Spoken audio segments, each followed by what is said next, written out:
भगवान की जय जय जय। अध्यात्म सरोवर के राजहंस नित्य स्मरणीय आचार्य भगवंत विद्यासागर जी महामुनिराज की जय जय जय। आचार्य श्री समय सागर जी महाराज की जय जय जय। ये बोलिए गुणायतन प्रणेता शंका समाधान करता भावना योग प्रवर्तक तरुणाई के प्रखर वक्ता पूज्य मुनिवर श्री प्रमाण सागर जी महाराज की जय जय जय। मुनिवर श्री निर्वेक सागर जी संधान सागर जी महाराज की जय जय जय। मुनि संघ की जय जय जय। प्रिय बंधुओं, धतूरिया ग्राम जिला विदिशा में आयोजित देश के सर्वाधिक लोकप्रिय कार्यक्रम शंका समाधान में यहाँ उपस्थित एवं देश विदेश से जुड़े हुए इन सभी श्रद्धालुओं का जो कि इस प्रसारण का सीधा प्रसारण देख रहे हैं पारस चैनल, जनवाणी चैनल एवं प्रामाणिक ऐप के माध्यम से, उन सभी का मैं समस्त दिगंबर जैन समाज की ओर से हार्दिक हार्दिक अभिनंदन करता हूं। बंधु, यह कार्यक्रम प्रारंभ हो उसके पूर्व पूज्य मुनिश्री के चरणों में अपन चलते हैं वंदन करके आशीर्वाद की मंगल भावना को लेकर के। भो स्वामी नमोस्तु नमोस्तु नमोस्तु। बंधु, आपको विदित ही है महाराज श्री का यह प्रवास जो है अल्प समय का है, क्योंकि कल प्रातः काल जो है भव्य आगवानी होनी है, मंगल प्रवेश होना है विदिशा में, जहां 3 से लेकर के 8 तारीख तक लगातार पंच कल्याण प्रतिष्ठा महोत्सव होनी है, जो कि भव्याति भव्य होगी। और इस बार यह सौभाग्य मिला है, आज यहाँ पर रात्रि प्रवास होगा पूज्य महाराज श्री का। ये ओलंपस हाई स्कूल जो कि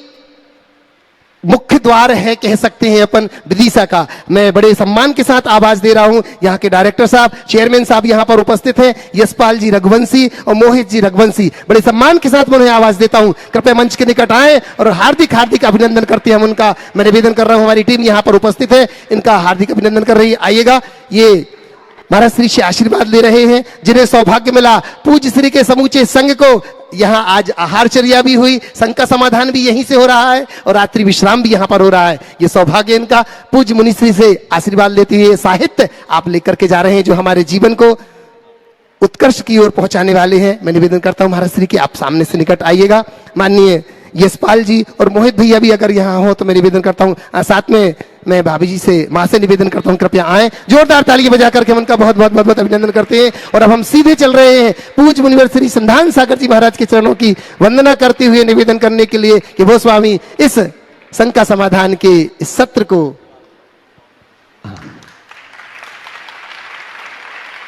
आपके मुखारबिंद से प्रारंभ हो। मुनि महाराज जी कहीं पर आवास के लिए और विश्राम के लिए रुकते हैं और इन्होंने तो अपना पूरा विद्यालय ही दे दिया। आप लोग तालियों में कंजूसी नहीं होती, एक बार जोरदार तालियों से इनका सम्मान। तो आज के प्रथम प्रश्न के लिए मैं यशपाल जी को आमंत्रित कर रहा हूँ। यशपाल जी रघुवंशी जल्दी आए और वे आज प्रथम प्रश्न पूज्य महाराज श्री जी श्री चरणों में, जो जिनका पूरा विद्यालय ओलंपियस विद्यालय है, ऐसे ओलंपियस विद्यालय के यशपाल जी रघुवंशी अपना प्रश्न रखें, उसके बाद में तैयार रहेंगे संजय मनीषा सेठ परिवार। आज बड़ी खुशी का दिन है, आचार्य जी के चरण इस विद्यालय में पढ़े और 2012 से ये विद्यालय चालू है। और जब भी संत निकलते हैं यहाँ से, कोई भी संत निकलता है, साधवियाँ निकलती हैं, रात्रि विश्राम यहीं पर करती हैं, ज़्यादातर यहीं पर करती हैं। हमारा बड़ा सौभाग्य है आज की तारीख में संतों की चरण धूल मिलना बहुत मुश्किल है, बहुत मुश्किल है। उनकी चरण धूल अगर सिर के माथे पर रख ली जाए तो समझ लो आदमी का तो उद्धार हो जाए। मैं आदरणीय अपना विद्यासागर जी महाराज भी निकले यहाँ से, हमारे शोरूम पर रुके, वो उनके पांव पखाने का सौभाग्य मुझे मिला है।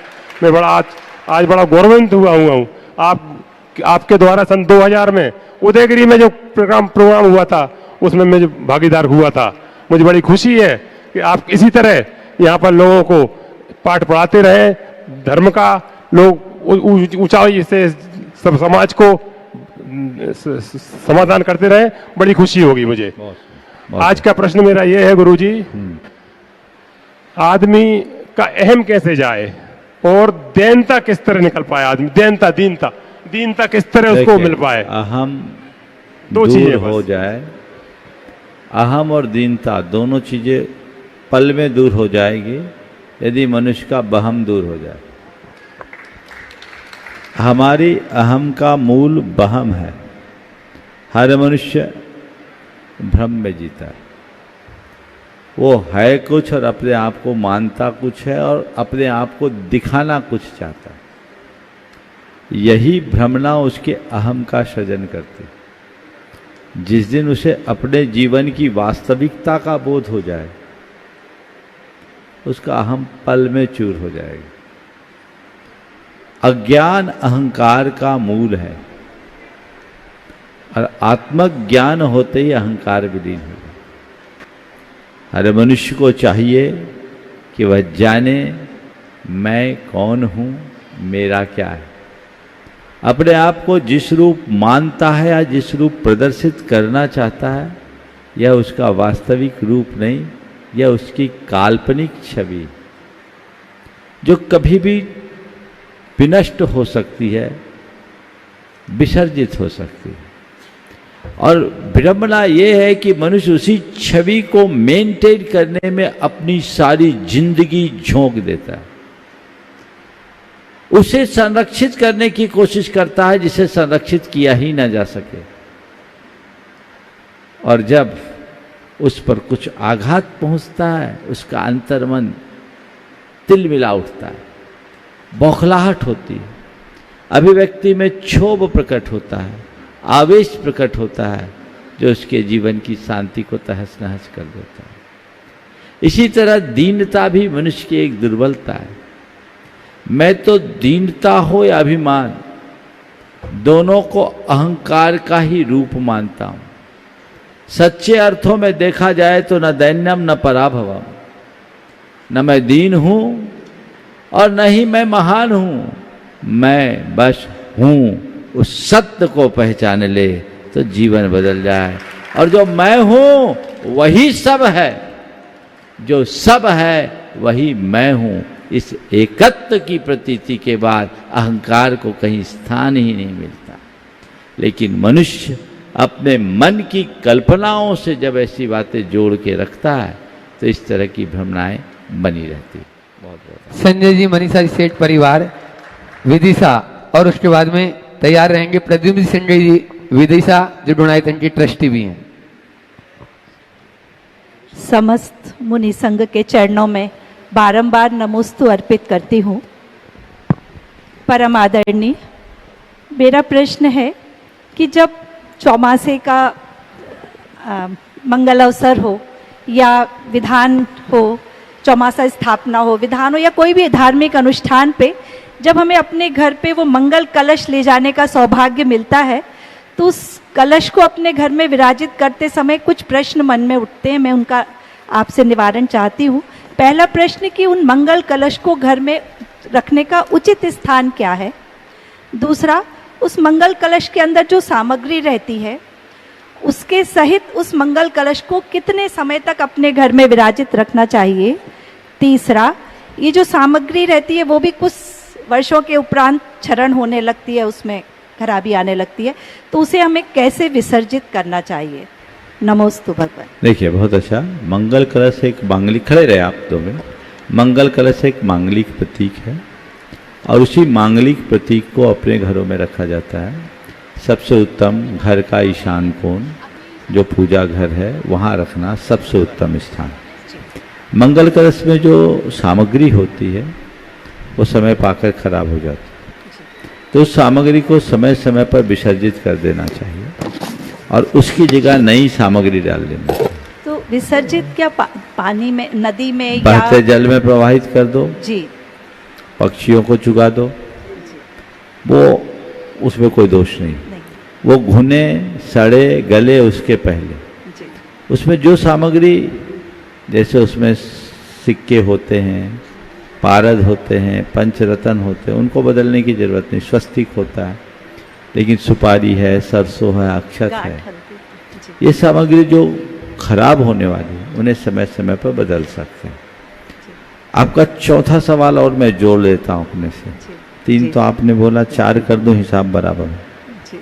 चौथा सवाल ये आप पूछ सकती कि घर में अनेक कलश हो जाते, उनका क्या करें। जी बिल्कुल। कई लोग हैं हर साल कलश रखते हैं, जी जी, हर अवसर पर कलश रखते हैं, तो क्या करें। उसका 2 उपाय। पहला उपाय तो ये है कि घर में अगर अतिरिक्त कलश है तो अपने इष्ट मित्रों को भेंट कर दो। सबसे अच्छी चीज है, भैया तुम्हारे घर मंगल हो, ये ले जाओ। और यदि ये संभव नहीं है तो उन्हें खाली करके अन्य मांगलिक प्रयोगों में रख लें, और अगर ये भी संभव नहीं है तो उन मंगल कलश को प्रायः वो रजत निर्मित होते हैं, उनको गलाकर मंदिर के उपकरणों का निर्माण करते, ये उपयोग है। महाराज श्री, एक बात दिमाग में आई, जैसे मंगल कलश हम ले जाते चौमासे वाला, एक के ऊपर एक 3 कलश रहते हैं, तो एक लंबे समय के अंतराल बाद हम उनको अलग अलग रख सकते हैं? कर सकते। नमोस्तु भगवान। चलिए। श्री प्रद्युम्न जी सिंगई विदिशा ट्रस्टी गुणायतन, और उसके बाद तैयारेंगे राहुल निधि जैन उदयनगर इंदौर। जिंदगी का सफर भी अजीब है, बिना कुछ लिए आते हैं, हर चीज के लिए लड़ते हैं और अंत में सब कुछ छोड़कर चले जाते हैं। ये सब जानते हुए भी हमारी भटकन कैसे दूर हो, क्या समाधान करें, मार्गदर्शन में। भटकन तब तक दूर नहीं होगी जब तक ये मैसेज हम दूसरों को फॉरवर्ड करते रहें। यही चलता है, व्हाट्सएप में घूमते रहते हैं ऐसे मैसेज। ये सब हम जानते हैं और जानते ही नहीं, दूसरों को जनाने की कोशिश भी करते हैं, मानते नहीं। मनुष्य के मन का जो मोह है वह उसे जान करके भी अनजान बनाए रखता है। जब तक अंदर की क्या मोह नष्ट नहीं होता तब तक जीवन में परिवर्तन संभव नहीं। नमस्ते महाराज जी। ओ राहुल निधि जैन इंदौर, उसके बाद तैयारेंगे पूनम राजेश जी जैन पूना जयपुर, भावना योग से जुड़े हुए। नमोस्तु गुरुदेव, नमोस्तु गुरुदेव, नमोस्तु गुरुदेव। नमोस्तु गुरुदेव। गुरुदेव, मनुष्य की प्रकृति होती है कि जिंदगी जब बेकार हो, जब कुछ अच्छा समझ नहीं आता है और जीवन व्यर्थ दिखने लगता है, तो हमें ईश्वर की, गुरुओं की याद आती है। कई बार मनुष्य ये भी सोचता है कि जब सब कुछ अच्छा चल रहा है तो हमें गुरुओं की और भगवान की क्या आवश्यकता है। हमारा प्रश्न ये है गुरुदेव कि गुरुदेव, सभी कुछ अच्छा चल रहा हो या कुछ नहीं अच्छा चल रहा हो तो हमें भगवान के, गुरुओं की क्या आवश्यकता है? बिल्कुल ठीक बात है। अगर तुम्हारे सवाल का उत्तर मैं तुम्हारे हिसाब से दूं तो ये कह सकता हूं, जिसको धूप सुहावनी लग रही वो छाया की ओर क्यों जाए? जिसको धूप सुहा रही हो वो छाया की ओर क्यों जाएगा? छाया की ओर तो केवल वही भागता है जिसे धूप में झुलसन होती है, तपन का एहसास हो। जब तक जीवन में दुख नहीं है तब तक सच्चे अर्थों में धर्म की प्यास भी प्रकट नहीं हो सकती, क्योंकि संसार गहन तप्त प्रचंड धूप है तो धर्म सघन छाया। समझ गए? छाया का आलम्बन तभी लोगे जब दुख होगा। अगर संसार में दुख नहीं होता तो धर्म का जन्म ही नहीं होता। अब जो सवाल है, सब कुछ सामान्य सा चल रहा हो, उस समय मनुष्य धर्म क्यों नहीं अपनाता? केवल इसलिए नहीं अपनाता कि जिस सामान्य स्थिति को वो अपना सुख मान रहा है वो सुख नहीं, सुखाभास है। जब तक मनुष्य सुखाभास को सुख मानता रहेगा वो धर्म में निमग्न नहीं होगा। ध्यान से सुनना मेरी बात को। जब तक मनुष्य सुखाभास को सुख मानता रहेगा धर्म में निमग्न नहीं होगा। जिस दिन उसे इस सत्य का बोध होता है कि अरे जिससे मैं सुखाभास सुख मान रहा था वो सुख नहीं, केवल कल्पना है, सुखाभास है, व्यर्थ है, सच्चा सुख तो धर्म में है, इसलिए इसे छोड़ो, ये भी दुख है और इस दुख का निवारण करना है तो मुझे धर्म की छांव में आना पड़ेगा। समझ गए? तो तुम जो बोल रहे हो सब सामान चल रहा है, ये कुछ सामान्य नहीं चल रहा है। तुम लोगों की दशा कैसी बताऊं? ब्रांडेड जूता पहन के घूम रहे हो लेकिन वो जूता पांव काट रहा है। क्या बोला? सही। ब्रांडेड जूता पहने हो पर ऐसा जूता जो पांव को काट रहा है। पांव को काटने का कष्ट तो है लेकिन ब्रांडेड जूता पहने इसका रुआब मन में है, यही भोग रहे हो। तो ये सुखाभास है, सुख नहीं। जिस दिन इस सत्य को जाने लोगे जीवन की दिशा परिवर्तित हो जाएगी। नमस्ते गुरुदेव। हाँ हाँ, पूनम जी राजेश जी जैन ट्रस्टी गुणायतन, और उसके बाद में तैयार रहेंगे अरविंद जी भूसा, समस्त नेमिनाथ दिगंबर जैन मंदिर कमेटी, भगवानगंज सागर। पूज्य गुरुदेव के चरणों में कोटि कोटि नमन है। गुरुदेव, आज के स्वाध्याय की क्लास में आपने एक चीज बताई थी कि टीम के सदस्य कितने भी हो ये मायने नहीं रखता, पर सबका लक्ष्य एक ही होता है कि टीम जीतनी चाहिए। तो मेरा प्रश्न ये है कि टीम के सदस्यों के अंदर वह एक समान लक्ष्य के प्रति उत्साह और कार्य के अनुरूप कुशलता लाने के लिए टीम के लीडर और टीम के सदस्यों की क्या भूमिका होनी चाहिए? बहुत अच्छी बात है। ये बात मैं पुनः दोहराता हूँ, टीम के हर सदस्य के मन में एक ही भाव होना चाहिए, खेले कोई, जीत टीम की होनी चाहिए। आपने जो सवाल किया है कि टीम के एक समान लक्ष्य को प्राप्त करने का उत्साह, और दूसरा क्या बोला? भूमिका जो टीम लीडर होता है उसकी और सदस्यों की क्या भूमिका होनी चाहिए? सबसे महत्वपूर्ण भूमिका तो टीम लीडर की हो। टीम लीडर को चाहिए कि वह अपने टीम के सारे सदस्यों को समय समय पर उत्साहित करते रहे, और दूसरी बात, वो अपनी क्रेडिट टीम के दूसरे सदस्यों को देना शुरू करे। सारा श्रेय खुद लेगा, टीम बिखर जाएगी, श्रेय बांटता रहेगा, टीम निखर जाएगी। ये तो टीम लीडर की बात हुई। दूसरी ओर जो टीम के सदस्य हैं उनको चाहिए कि हमारी शोभा तभी है जब टीम है, और टीम की शोभा तभी है जब टीम के साथ जीत है। हम अपना 100% जब तक अर्पित नहीं करेंगे तब तक हम जीत हासिल नहीं कर पाएंगे। इसलिए अपने लक्ष्य को सामने रखते हुए उसे प्राप्त करने का जुनून मन में जागृत होना चाहिए, और टीम लीडर से हमेशा प्रेरणा पाते रहना चाहिए, तो चीजें अनुकूल। नमोस्तु गुरुदेव। अरविंद जी भूसा जो ट्रस्टी भी हैं गुणायतन के, और समस्त नेमिनाथ दिगंबर जैन मंदिर, एक बार जोरदार ताली हो जाती है बंधुओं। सागर में अभी जब पूज्य महाराज श्री जी का प्रवास वहां हुआ, पाषाण का जिनालय वहां ये लोग बनाने जा रहे हैं। बहुत ही कर्मठ और जुझारू कार्यकर्ता है, आप लोग भी उसमें अच्छे से पूर्ण रूप से सहयोग कर सकते हैं। प्रश्न रखें महाराज श्री चरणों में। महाराज जी नमोस्तु नमोस्तु नमोस्तु। महाराज जी अभिषेक एवं शांति, महाराज जी श्री जी का अभिषेक एवं शांति धारा के उपरांत महाराज जी श्री जी को हाथ में लेकर आड़ा तिरछा करके लोग मार्जन करते हैं, क्या सही है, उचित है या अनुचित? मैं आपसे पूछता हूँ, क्या आपको ये सही लगता है? भगवान है, कोई सामान नहीं कि आड़े तिरछे कर लो। मन कांपना चाहिए तुम्हारा भगवान को छूने में, आड़ा तिरछा करने में तो बिल्कुल ही अलग। अगर तुमने भगवान को भगवान के रूप में देखा तो ऐसा कर ही नहीं पाओगे, और तुम्हें कोई मूर्ति और सामान दिखेगा तो ये सब होगा।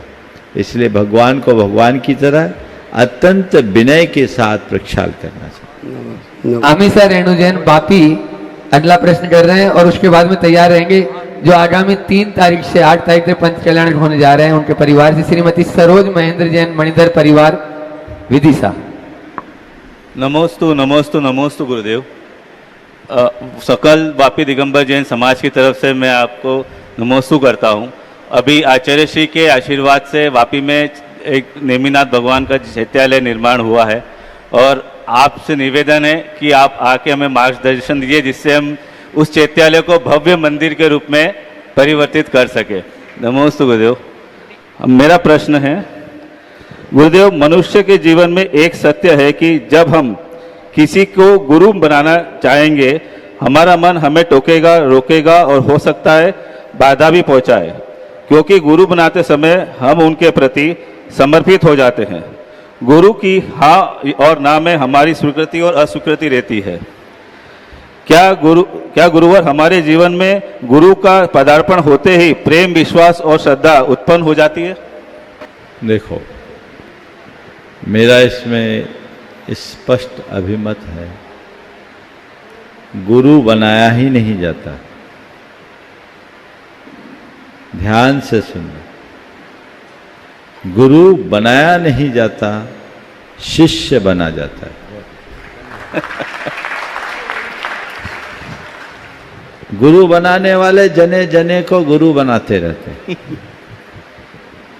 और छानबीन ही करते रहते, और वे अपने लक्ष्य में कितने सफल होते हैं भगवान ही जानते हैं।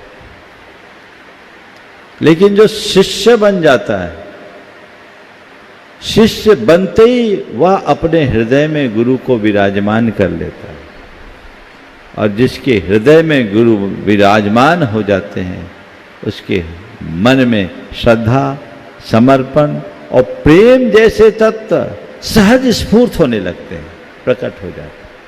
इसलिए उसमें कोई कमी नहीं। तो तुम ये न देखो कि मुझे किसी गुरु का सानिध्य मिला या नहीं, तुम ये खोजो कि मैं शिष्य बन पाया या नहीं। समझ गए? और मैंने ये अनुभव अपने जीवन का बताया। जिस पल मैंने गुरुदेव की शरण स्वीकार की, मेरे भीतर शिष्यत्व प्रकट हुआ, और जैसे शिष्यत्व प्रकट हुआ मुझे गुरु तत्व की उपलब्धि हो गई। गुरु कोई साधारण घटना नहीं है, गुरु को प्रभु की प्रतिमूर्ति माना जाता है। जैसे प्रभु का साक्षात्कार दुर्लभ है, वैसे ही गुरु का साक्षात्कार भी बहुत दुर्लभ है। बौद्धिक स्तर से गुरु से जुड़ना बहुत सरल है, पर हार्दिक या अंतर मन में गुरु को बिठा लेना बहुत कठिन है। और ये तभी होगा जब तुम्हारे हृदय में शिष्यत्व प्रकट होगा। उसे उद्घाटित करो, जीवन आगे बढ़े। मणिधर परिवार से श्रीमती सरोज महेंद्र जैन अपना प्रश्न पूज्य महर्षि चरणों में रखें, और उसके बाद में तैयार रहेंगे श्रीमती मोनिका जैन विदिशा। अंतर्मन में विराजित गुरुओं को नमोस्तु नमोस्तु नमोस्तु। गुरुदेव, हाँ बोलिए। गुरुदेव कहते हैं तारीफ और प्रशंसा में फर्क इतना ही है कि तारीफ आदमी के काम की होती है और खुशामद काम के आदमी की होती है। तो गुरुदेव ऐसे कौन से काम करें कि ये, और ऐसे काम करने के कौन से तरीके की 4 बातें समझाइए कि दोनों ही बातें चरितार्थ हो। बहुत अच्छा वाक्य है। तारीफ और खुशामद में इतना ही अंतर है कि तारीफ आदमी के काम की होती है और खुशामद काम के आदमी की होती है। आपने पूछा है ऐसी 4 बातें बताएं जिसमें हम तारीफ और खुशामद दोनों के लायक बन सके। मैं आपसे कहूँगा, अगर अपने जीवन को आप इस लायक बनाना चाहते हैं कि लोग मेरे कामों की तारीफ करें, तो तारीफ के योग काम करने के लिए 4 बातें मैं आपको कहूँगा। पहला, जो भी काम करे सही ढंग से करे। पहला काम, आधा अधूरा ना छोड़े, सही ढंग से करे, उसे पूरा करे। दूसरी बात, पूर्ण लगन से करे, आधे अधूरे मन से न करे, उसमें अपना 100% दे। तीसरी बात, ढंग का काम करें, बेढंगा काम न करें। समझ गए? सही ढंग से काम करे, सही लगन से काम करे, ढंग का काम करे। समझ गए? और चौथी बात, काम करे उसकी फल की चाह न करे, आपकी सर्वत्र तारीफ होगी। लोग मेरी खुशामद करे, आप अगर ऐसा चाहते हो, हालांकि खुशामदी बनना अच्छा नहीं, लेकिन अपने व्यक्तित्व में इतना निखार लाए कि हर व्यक्ति आपको चाहे। अगर आप ऐसा चाहते हैं तो 4 बातें अपने जीवन व्यवहार में उतार ले। सबसे पहली बात, अपनी वाणी में मधुरता लाएं। दूसरी बात, व्यवहार में शालीनता लाएं। वाणी में मधुरता, व्यवहार में शालीनता, आचार में पवित्रता और अपने जीवन में सदाचार को घटित कर लीजिए। हर कोई आपका साथ निभाएगा, हर कोई आपको दिल से चाहेगा। नमोस्तु गुरुदेव, नमोस्तु गुरुदेव। श्रीमती मोनिका जैन विदिशा और उसके बाद में तैयार रहेंगे नितिन दीपा शेट्टी इंदौर। पूज्य गुरुवर के चरणों में मेरे और मेरे परिवार की ओर से नमोस्तु नमोस्तु नमोस्तु। महाराज श्री, मेरा प्रश्न है, हम धन्य धान्य से संपन्न हैं, फिर भी हमारे दान देने के भाव नहीं होते। और अगर कोई दान कर रहा है या धर्म की क्रियाएं कर रहा है और हम उसमें विघ्न डाल रहे हैं, तो क्या ये हमारे पाप कर्म के उदय हैं या सामने वाले के पाप कर्म के उदय हैं कि वो धर्म क्रिया नहीं कर पा रहा है? देखिए, आपका दो सवाल है। पहला सवाल तो ये धन धान से संपन्न होने के बाद भी दान धर्म करने की इच्छा नहीं हो रही। हाँ। उसका क्या है? उसके तीव्र अंतराय कर्म का उदय, वो अभागा है और भविष्य में उसको भिखारी बनना तय है। मेरी बात थोड़ी कड़वी लगेगी पर ध्यान से सुनना। जो सब कुछ होने के बाद भी दान धर्म का मन नहीं बनाता, उसका भविष्य केवल एक है कि उसको आगामी जीवन में भिखारी बनना है। एक आचार्य ने बड़ी मार्मिक बात लिखी। उन्होंने कहा कि तुम्हारे दरवाजे पर आने वाला भिखारी तुमसे भीख नहीं मांगता, तुम्हें एक बहुत बड़ी सीख देता है। तुम्हारे दरवाजे पर आया भिखारी तुमसे भीख नहीं मांगता, तुम्हें बहुत बड़ी सीख देता है। वो कहता, भैया दान दो दान दो दान दो। मैंने अपने जीवन में दान नहीं दिया तो मैं भिखारी बना, तुम अपनी सोच लो। तो वो भिखारी बनना है। जो धन का भोग करेगा, उपयोग नहीं करेगा, वो भिखारी बनेगा। अब बनेगा बाद में विचारों से, तो आज ही भिखारी बन गया। धन की संपन्नता के साथ यदि मन में उदारता है तभी उसकी संपन्नता है। अगर मन अनुदार है तो ये दारिद्र का ही द्योतक है। अब दूसरे के दान करने में अगर कोई रोक टोक करता है तो उस व्यक्ति के भी पाप कर्म का उदय है, उसके अंतराय कर्म का उदय है। जो लोग रोक रहे हैं, जो रोक रहे वो तो अपने लिए अंतराय बांध रहे हैं, लेकिन इसके अंतराय का उदय है।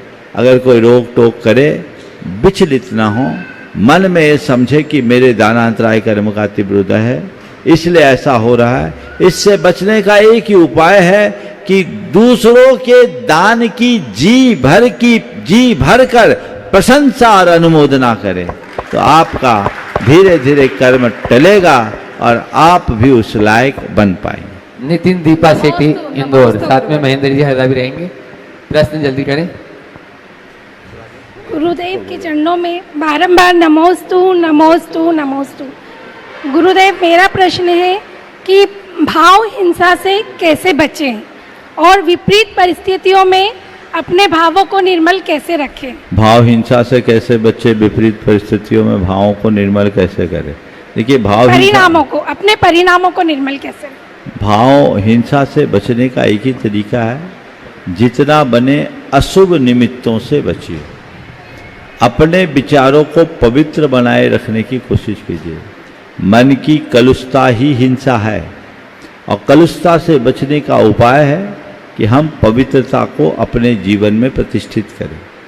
दूसरी बात, विपरीत परिस्थितियों में अपने मन को स्थिर बनाने का आए दिन मैं इसका उत्तर देता हूँ। 2 दिन पहले भी काफ़ी विस्तार से इस पर चर्चा की है, उसे सुन लें। आगामी 3 तारीख से 5 तारीख तक जो पंच कल्याण होने जा रहा है, 8 तारीख तक 3 तारीख से 8 तारीख तक जो पंच कल्याण प्रतिष्ठा महामहोत्सव होने जा रहा है, उसके प्रतिष्ठाचार्य दोनों यहाँ पर उपस्थित हैं, अभय भैया जी और अशोक भैया जी। जोरदार ताली हो जा दीजिए।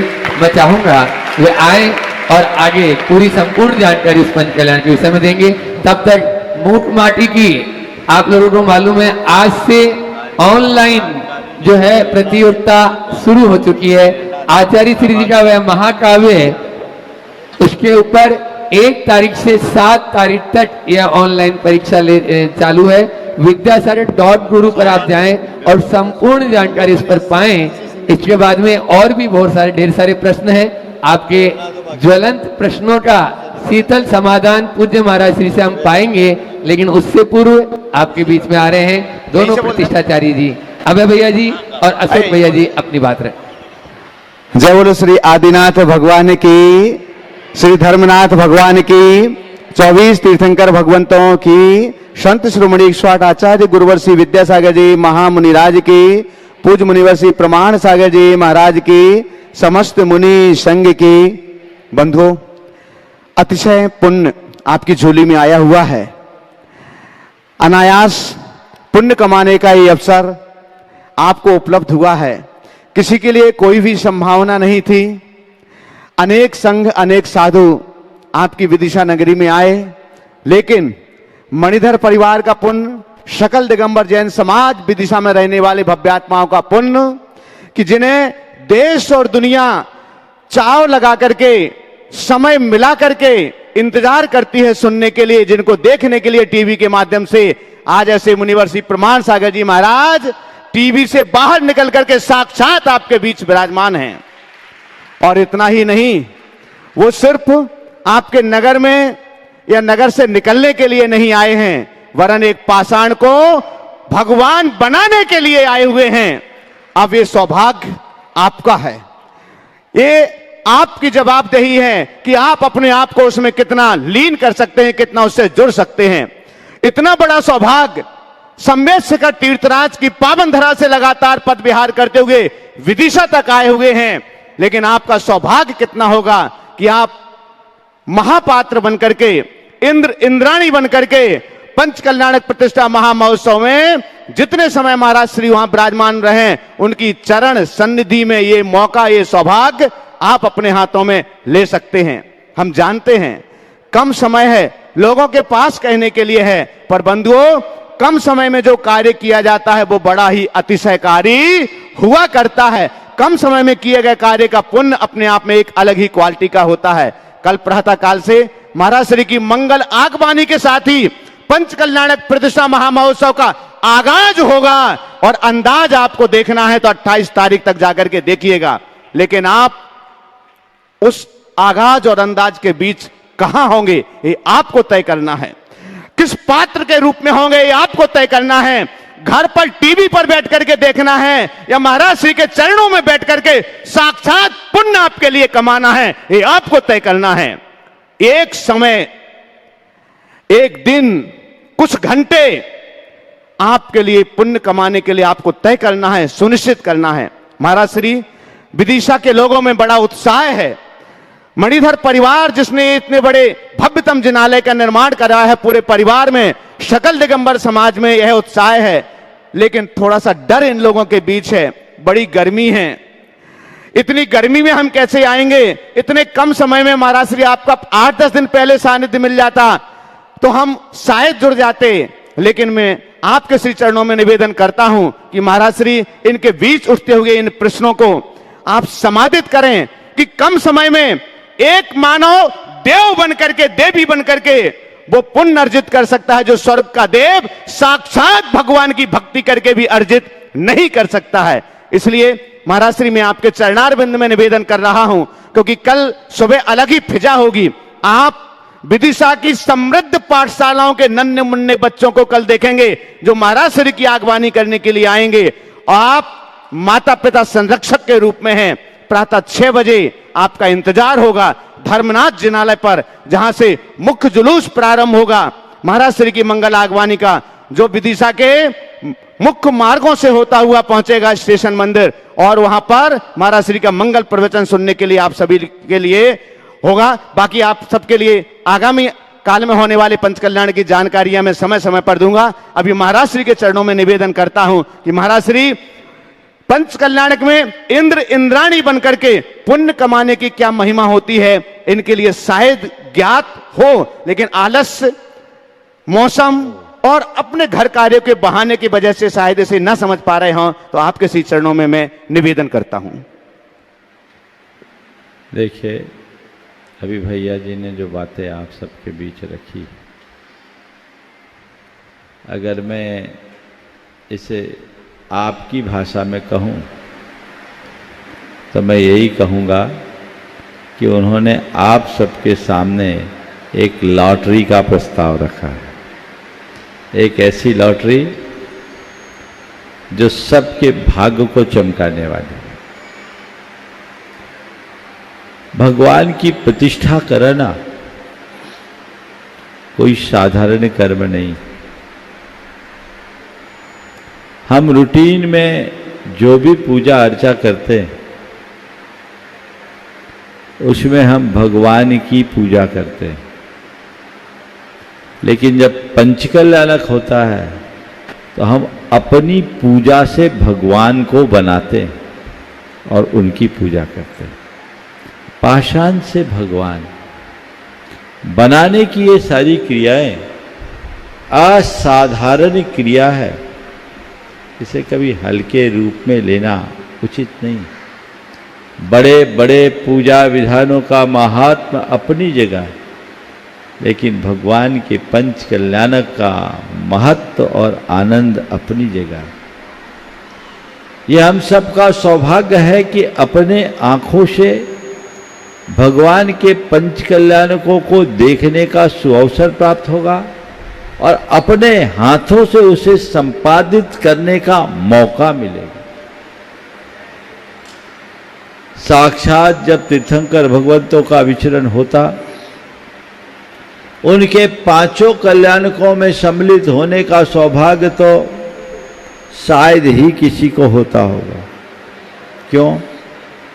गर्भ से लेकर निर्वाण तक वही व्यक्ति भगवान के साथ सम्मिलित हो सकता है जिनकी उम्र भगवान से ज़्यादा हो। पहली तो बात, यानी भगवान के आगमन के पहले जो यहाँ आ गया और वयस्क हो गया, और भगवान के जाने तक छाया की तरह जहां जहां भगवान गए हों वहां गया हो। ऐसे किसी विरले भाग्यशाली को पांचों कल्याणकों में सम्मिलित होने का सुअवसर मिला हो। हम आपको तो नहीं मिला तय, पांच क्या एक भी नहीं मिला होगा। अगर मिला होता तो अभी तक हमारा कल्याण हो चुका होता, आप विदिशा में पैदा नहीं हुए होते। फिर भी आप सब भाग्यशाली हो कि ऐसी नगरी में जन्म लेने का अवसर मिला जहां शीतलनाथ भगवान के 3 कल्याणक हुए हैं। ऐसी पवित्र भूमि, मध्य प्रदेश की इकलौती धरा, 3, 4 नहीं 3, तब कल्याणक कोलवा पहाड़ में हुआ है, उसको सुधार लीजिए। 3 कल्याणक, तो केवल ज्ञान कल्याणक यहाँ नहीं हुआ, केवल ज्ञान कल्याणक उधर मानते। तो एक कल्याणक भूमि भगवान की, ऐसी कल्याणक भूमि में आप उत्पन्न हुए और यहाँ पंच कल्याणक का सुअवसर प्राप्त हो रहा है। कितने उत्तम विधि बता दी। 5 दिन में सारे पंच कल्याणक हो गए और ये आनंद आप सबके खाते आ रहा है। ये बहुत अच्छा सुयोग। उस परिवार की पुण्य की सराहना कीजिए जिसे मंदिर बनाने का भाव हुआ, मंदिर बनाए और पंच कल्याणक कराने का अवसर मिल रहा है। पर प्राय लोगों की मानसिकता आजकल बदल जाती है, ये तो व्यक्तिगत मंदिर है, व्यक्तिगत पंच कल्याणक है। ये बताओ, ये मणिधर परिवार का पंच कल्याणक है क्या?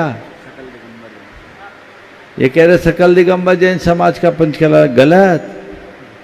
न तुम्हारी समाज का पंच कल्याणक है, न मणिधर परिवार का पंच कल्याणक है। पंच कल्याणक तो भगवान का है, आयोजक समाज है, पुण्यार्जक मणिधर परिवार आया है, लेकिन भागीदारी तो सबकी होनी चाहिए। पंच कल्याणक किसका है बोलो? किसका? तो भगवान के पंच कल्याणक में भक्तों का क्या काम?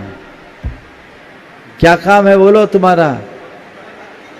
तुम्हारा एक ही काम है कि अगर भगवान का पंच कल्याणक है, हम भगवान के भक्त हैं, तो अपनी सहभागिता बढ़ चढ़ करके सुनिश्चित करें। यही मौका है ना, ये सुअवसर है अपने जीवन को पुण्यमय बनाने का। पुण्य संचित करने का। इसलिए सोचिए मत, विचारिए मत।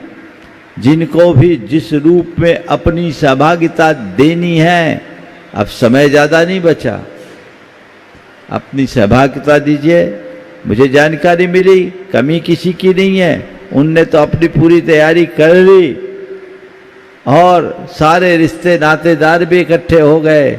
लेकिन कहीं ऐसा ना हो कि तुम लोग केवल ताली बजाने वालों में शामिल हो जाओ। अपनी सहभागिता सुनिश्चित करके ऐसा पुण्य संचित करो, ऐसा पुण्य संचित करो कि आने वाले समय में तुम्हें भी ऐसा सौभाग्य मिल सके। पुराने समय की परंपरा तो यही थी। सामाजिक परंपरा तो पिछले 30-40 वर्षों से चालू हुई, 50 वर्षों से पहले तो। और शास्त्र में भी यही विधान है। कारापक शब्द आता है प्रतिष्ठा शास्त्रों में। एक कारापक होता, ये इंद्रदानी ये वो सब तो बाद में जोड़ दिए गए। शास्त्रीय बात में आज आप सबके बीच रहस्य खोल रहा हूं। एक कारापक होता, एक प्रतिष्ठाचार्य होता। कारापक यानी मुख्य जजमान वो कौन? जो अपने द्रव्य से भगवान का मंदिर बनाए और प्रतिष्ठा कराए और पूरी समाज को उसमें सम्मिलित करे, वो कारापक होता था। अब समाज बड़ा रूप ले ली, धीरे धीरे ट्रेंड चेंज हुआ और अब ये सब चीजें सामाजिक होने लगी। अच्छी बात है, उसमें सब जुड़ जाते हैं, लेकिन जो शास्त्र की बात है वो यही है। इसलिए अगर ये मौका मिल रहा है तो आप लोगों को चूकना नहीं है। हर घर से किसी न किसी रूप में अपनी सहभागिता जरूर होनी चाहिए। गर्मी की चिंता मत करना, भगवान की शरण में रहोगे कोई गर्मी नहीं लगेगी, और घर में बैठे रहोगे तो पता नहीं कितना पसीना बहेगा। तुम लोग गर्मी गर्मी बात करते हो, एसी में बैठे रहने वाले, कूलर में रहने वाले, हम लोगों को देखो पूरे नौतपा में चल करके आ रहे कि नहीं आ रहे। गर्मी, ध्यान रखो, गर्मी, सर्दी और इंसल्ट, क्या बोल रहा हूं? गर्मी, सर्दी और इंसल्ट जितनी फील करोगे उतनी लगेगी। समझ में आई? गर्मी, सर्दी, इंसल्ट जितना फील करो उतना लगेगी। इसलिए फील करना ही नहीं। अभी गर्मी लग रही है क्या तुम लोगों को? क्यों नहीं लग रही? महाराज फील नहीं कर रहे। भगवान के चरण में अपने आप को समर्पित कर दीजिए और ये कार्य कीजिए। मैंने आयोजकों से पहले बोला, बोलियां कोई नहीं लगनी। आप अपनी सहभागिता जिस रूप में देना चाहते हैं, भैया जी लोगों से संपर्क कर लीजिए। कल तक सब सुनिश्चित हो जाए। चार्ट बनने के बाद फिर कोई रिजर्वेशन नहीं होता। कार्यक्रम तो हो ही रहा है, होगा ही। आप सब कुछ तय है, आपको केवल इतना तय करना है कि मेरी भूमिका क्या है। अपनी भूमिका सुनिश्चित कीजिए और वो भूमिका बन गई तो ये मान करके चलना, वह तुम्हारे जीवन को और ऊंचा उठाने वाली होगी। इसलिए ये मौका मिला है तो आप लोगों को इसका भरपूर लाभ लेना चाहिए। यहाँ से जाते ही अपने अपने घरों में जल्दी से जल्दी चर्चा करो और सुनिश्चित करके आयोजकों से संपर्क करें और अपनी सहभागिता दें। वह व्यक्ति अभागा ही होगा जो सब कुछ अनुकूल होने पर भी ऐसे अवसरों का लाभ न ले पाए। हम लाभ उठाएं, जीवन को आगे बढ़ाएं, ऐसा ही मेरा शुभ भाव और आशीर्वाद। आपकी सुविधा के लिए हम बतला दें, अगर आप संपर्क करना चाहते हैं तो धर्मनाथ जिनालय में नीचे पंचकल्याणक प्रतिष्ठा महामहोत्सव का कार्यालय प्रारंभ है। वहां पर कार्यकर्ता बैठे हुए हैं। आप यहां से जाएं। सामान्य इंद्रदानी के रूप में भी अगर आपको सहभागिता देना है तो मात्र 3100 रुपए में आप अपने नाम वहां पर इंद्रदानी के रूप में लिखा सकते हैं। विशेष पात्रों के भी बहुत से पद रिक्त हैं। आप अपनी भावनाओं के माध्यम से जो भी पद पाना चाहते हैं, आप पद का नाम लिखें, अपना मोबाइल नंबर लिखें और कल दोपहर को जितने भी पात्र बन चुके हैं, जो पात्र आ रहे हैं, उन सबके लिए कल दोपहर में स्टेशन मंदिर में दोपहर 2 बजे से महाराज श्री के श्री चरणों में श्रीफल चढ़ा करके मंगल आशीर्वाद प्राप्त करने का सौभाग्य भी प्राप्त होगा। तो और पदाधिकारियों से, कमेटी के सदस्यों से, और पंचकल्याण का कार्यालय भी प्रारंभ हो चुका है, तो आपको इधर उधर भटकने की भी कोई अब आवश्यकता नहीं है। आपको अगर कोई भी महापद भी चाहिए है तो भी आप अपना नाम लिखाएं, पद का नाम वहां लिखा दें। राशि की कोई बात आप वहां पर नहीं करें, आप तो महाराज श्री के पास मंगल आशीष लेने के लिए पहुंचे। आइएगा, आप सब पंचकल्याण प्रतिष्ठा महामहोत्सव में सम्मिलित हो सकें, ऐसी ही भावनाओं के साथ में। जय बोलो आचार्य गुरुवर श्री विद्यासागर जी महामुनिराज की। हम तो इस पंचकल्याण प्रतिष्ठा महोत्सव में है ही, और अभय भैया जी भी, हम लोगों ने यहाँ पर चातुर्मास किया हुआ है, उदयगिरी के निर्माण उसी चातुर्मास की देन है आपकी, तो दोनों रहेंगे। विजय भैया भी लखनऊ से हमारे बीच में, वो भी इसमें पंचकल्याण प्रतिष्ठा महामहोत्सव में साथ में रहेंगे। नमस्ते। मंच के जो है मेरे सीधे हाथ की तरफ बहुत सारे युवा लोग खड़े हैं। प्रतिदिन इसी प्रकार से ये कर्मठ कार्यकर्ता हैं जो बिहार भी पूरा चाहते हैं और पूज्य महाराज श्री जी की और पूरे संघ की वैयावृत्ति में भी निष्णात हैं। उनमें आज प्रश्न कर रहे हैं धैर्य भैया, भोपाल से अपने बीच में हैं, वे अपना प्रश्न रख रहे हैं और उसके बाद में महाराज जी। नमोस्तु महाराज श्री। महाराज श्री, अक्सर देखा जाता है जब भी मुनि संघ का किसी नगर में आगमन होता है तब बड़ी मात्रा में श्रावक श्राविका आहार देने के लिए लालायत होते हैं। तो महाराज श्री, हम सभी का आहार देते समय क्या कर्तव्य है एवं हमें क्या सावधानी बरतना चाहिए? नमोस्तु। देखो, आहार देना आपका धर्म है, लेकिन साधु का आहार निर्बाध हो ये सुनिश्चित करना आपका परम कर्तव्य है। आप लोग आहार देने में बड़ी आतुरता दिखाते हैं, थोड़ी समझदारी रखनी चाहिए। आप लोगों की इसी आतुरता के परिणाम स्वरूप ज्यादातर साधु जन चौके से बाहर वालों से लेते ही नहीं। हम लोग ये सोच करके ले लेते कि चलो सामने वाले का मन जुड़ा रहे, इस भाव से कुछ पुण्य लाभ अर्जित कर ले, लेकिन अनुशासन तो उसमें होना चाहिए। आप लोग इतनी भीड़ कर देते हैं, हल्ला मचा देते हैं, सब्जी मंडी भी कम पड़ जाए। अनुशासन का परिचय, पंक्तिबद्ध होकर खड़े हो जाइए। हम लोग आहार लेते समय आपकी भावनाओं का सम्मान करते हुए अगर आप क्रम से आए तो एक एक दाना लेकर के आप लोगों को अवसर दे देते कि नहीं देते? कोई वंचित नहीं रहता। एक दाना दे दो, 4 आदमी उसमें हाथ लगा लो, लेकिन पंक्तिबद्ध आइए। और कई बार जिस तरह से आप लोग आते हो, घुसते हो, जिस व्यक्ति को जैन मुनि की चर्या का पता नहीं, लोग देखेंगे क्या तमाशा हो रहा है, और वो या तो सोचेंगे इतने आदमी आहार दे रहे तो ये बाबा खाता कितना होगा। गलत संदेश जाता है। आप लोगों को इसका भी विवेक रखना चाहिए। भावनाओं का अतिरेक नहीं। बुरा लगेगा, इस मामले में महिलाएं बहुत गड़बड़ करती है। हमारे कार्यकर्ताओं की तो बड़ी हालत खराब होती है। कई लोग तो उन पर प्रहार भी कर देते हैं। ये उचित नहीं है। भावना के वेग में विवेक खोना कतई उचित नहीं है। इसलिए किसी भी साधु जन को आप आहार देने के लिए जाएं, व्यवस्था देखिए। ज़्यादा भीड़ है तो अनुमोदना कर लीजिए। आपने नियम बना लिया मुझे रोज देना ही है। अब विदिशा में तो 2000 परिवार से ज़्यादा है, सबके सब देने लगे तो बोलो क्या होगा। और आ करके इकट्ठे घेरा कर लेते। मैं आपसे बोलूं, आपके सामने 50 आदमी छाती पे खड़े हो जाए, कहे खाओ, खा के बताओ, बोलो। हम लोगों का तो सोचो, पैदल चल कर आए, बिहार करके आए, गर्मी प्रचंड, एक बार लेना, खड़े होकर लेना, उसमें भी अंतराय। कहाँ है आपका विवेक? बिल्कुल आज से आप लोग नियम ले लो कि चौके में तभी घुसने का प्रयास करेंगे जब वहाँ अनुकूल व्यवस्था होगी। लाइन में लग जाओ,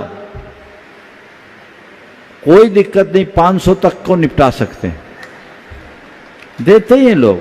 हमारे कार्यकर्ता बहुत व्यवस्थित व्यवस्था करते हैं, एक में 4 हाथ लगा लो, सब छोटा छोटा एक एक दाना दे करके भी कर ले। लेकिन अव्यवस्था नहीं होनी चाहिए, शोर नहीं होना चाहिए, और कायदा से चौके वाले की अनुमति के बिना चौका में प्रवेश करना भी गलत है। आप किसका दे रहे हैं? जिसका दे रहे उसकी अनुमति नहीं है। सो एक दृष्टि से देखा जाए तो दत्ता दानम सेम ना हो जाए, उसकी सम्मति से आइए, व्यवस्था से आइए, तब आपको सही लाभ मिलेगा। इस तरह से आत्ममुग्ध होना अच्छी बात नहीं है। विदिशा की समाज बड़ी प्रबुद्ध समाज है। अच्छा हुआ कि तुम लोगों ने पहले ही सवाल खड़ा कर दिया, लोग इसका पालन करेंगे। अब तक का तो अनुभव यही है। अब ये बात अलग है कि इतने लंबे अंतराल के बाद ये लोग बदल गए हों तो पता कल से चलेगा, पर मैं उम्मीद करता हूँ जिस तरह का अनुशासन ये लोग पहले अनुशासन का परिचय पहले देते रहे, वैसा ही आगे देंगे। एक बात और कल के लिए बता दूं, कल जब नगर प्रवेश होगा, आप लोग पाद प्रक्षाल के लिए लालायित होते हैं। पाद प्रक्षाल करना बुरी बात नहीं है, लेकिन जब भीड़ होती है, धक्का मुक्की होने लगती है, उसी समय आप लोगों के हाथ में दीप भी रहता है, तो कई बार ऐसा रहता है कि ध्यान इधर उधर हो जाता है, ऐसा लगता है, डर लगता है किसी के वस्त्र उसके चपेट में ना आ जाए। और हमारे संघ में हम लोगों को, साधुओं को भी धक्का लग जाता है, गिरने का भी डर रहता है। इसलिए आप सबसे ये कह रहा हूँ, व्यवस्था सुनिश्चित कर दीजिए बसंत जी, किसी के दरवाजे पर पाद प्रक्षाल नहीं होगा। पाद प्रक्षाल करना तो एक ही मंच पे कर देना सबकी तरफ से, समझ गया? रास्ते में कोई पाद प्रक्षाल नहीं। अगर आप संघ की अभ्यर्थना करना चाहते हैं, अपने दरवाजे पे खड़े होकर दूर से दीप के द्वारा आप अभ्यर्थना कर सकते हो, लेकिन दीप ज्योति होनी चाहिए, दीप की ज्योति ज्वाला नहीं। समझ रहे हैं? दीपक की ज्योति नन्ही सी होती, आप लोग कपूर जला ले तो मुट्ठी मुट्ठी भर वो ज्वाला बन जाती है, और एकदम बर्तन भी आपका तप जाता है, आरती की थाल तप जाती है, तो गिरने का भी डर लगता है, वो उचित नहीं। दीप की ज्योति होनी चाहिए, ये आप लोग सुनिश्चित करें। हमें रास्ते में ये बात बोलने की नौबत ना आए, ये आप सबको ध्यान रखना है। तो पूरे अनुशासन के साथ आप सब अपने उत्साह का परिचय देंगे। हम आप सबकी भावनाओं को समझ रहे हैं, आप में कितनी उमंग और उमड़न है ये मुझसे छिपी हुई नहीं है, लेकिन फिर भी यहाँ इतना संयम तो आवश्यक है ही। डॉक्टर शोभा राजेंद्र जी जैन विदिशा गुणायतन की ट्रस्टी हैं, और आप लोग सभी अपन सब महाराज जी को बहुत अच्छे से खूब, अभी जैसा जैसा महाराज जी ने बोला, तो दोनों हाथ उठाते हुए समर्थन करें। महाराज जी आपने जो आहार के लिए कहा और बिहार के लिए जो कहा है, उस पूर्ण बात को हम पूर्ण समर्पित होते हैं। दोनों हाथ उठा के पूर्ण समर्पित हो जाए। उसके बाद तैयार रहेंगे प्रेमी, बोल रहे हैं। उसके बाद प्रेमचंद जी प्रेमी तैयार रहेंगे, जो गुणायतन के शिरोमणि संरक्षक हैं। त्रय महाराज श्री के चरणों में नमोस्तु। सभी शुल्लक महाराज जी को इच्छा में महाराज जी। हे गुरुवर, मेरा प्रश्न यह है कि पूर्वकृत कर्म और वर्तमान के संस्कार, इन दोनों में कौन प्रबल है? कई बार ये देखा जाता है कि वर्तमान के संस्कार बहुत अच्छे होने पर भी मनुष्य जो है आचरणशील नहीं हो पाता। ऐसा क्यों होता है गुरुवर? देखिए, पूर्व कर्म और वर्तमान के संस्कार दोनों में पारस्परिक संबंध है। वर्तमान के संस्कारों से हम अपने पूर्व कर्मों को काफ़ी अर्थों में परिवर्तित कर सकते हैं, लेकिन कभी कभी जब पूर्व कर्म भारी हो जाता है तो वर्तमान के संस्कार उतने काम नहीं कर पाते। ये बात सामान्य व्यक्तियों की बात तो जाने दीजिए, महामुनियों के साथ भी। आचार्य पूज्यपाद ने इस विषय को स्पष्ट करते हुए कहा, ध्यानपि आत्मनस्तत्वम विविक्तम भावयन्नपि पूर्व भ्रांति वसात चेता भूयो भ्रांति में विगच्छति, जो निरंतर अपनी आत्मा के तत्व का ध्यान कर रहा है, पुरुषार्थ कर रहा है, एकांत में उसकी भावना भा रहा है, लेकिन फिर भी पुराने संस्कारों के कारण बार बार वो आत्मा से अनात्मा की ओर चला जाता है। तो ये इस बात का द्योतक है कि हमारे पुरातन कर्म जब हम पर हावी हो जाते हैं तो इस तरह की स्थितियां बन जाती हैं।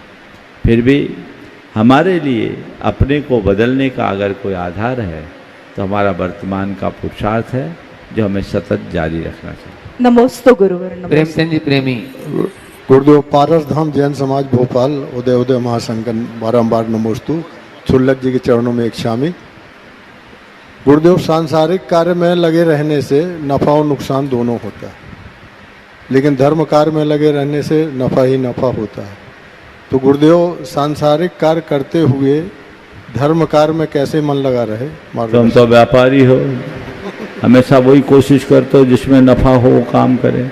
जब तुम्हें पता ही है कि इसमें नफा ही नफा होता है तो अब सांसारिक में लगने की जरूरत नहीं है। ऐसे ही सेवान 60 पार वाले को पारमार्थिक में ही लगना चाहिए जिसमें नफा ही नफा हो। समय हो गया, यहीं पर विराम। बोलो हाँ, हो गया समय, चलो बोलो हाँ।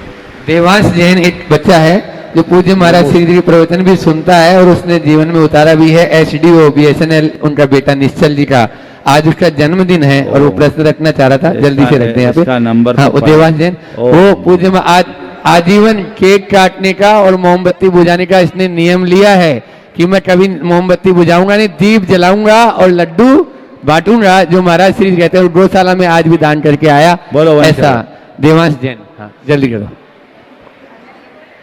नमोस्तु महाराज जी, नमोस्तु महाराज जी। हम बालकों को हमारे माता पिता के प्रति क्या कर्तव्य होना चाहिए और धर्म के प्रति? देखो, तुम्हारा नंबर बहुत लेट आया, पहले आना था नंबर, लेकिन संक्षेप में मैं इतना कहता हूँ, अगर बच्चे माँ बाप के प्रति अपना कर्तव्य निभाना चाहते हैं तो एक ही बात ठान ले, अपना जीवन ऐसा बनाओ, ऐसा बनाओ, ऐसा बनाओ कि तुम्हें देखकर लोग तुम्हारे माँ बाप से पूछ ले किस पुण्य के प्रताप से ऐसे संतान को पाया। समझ गए? ये आ जाए, जीवन धन्य होगा। बोलिए अहिंसा परमो धर्म।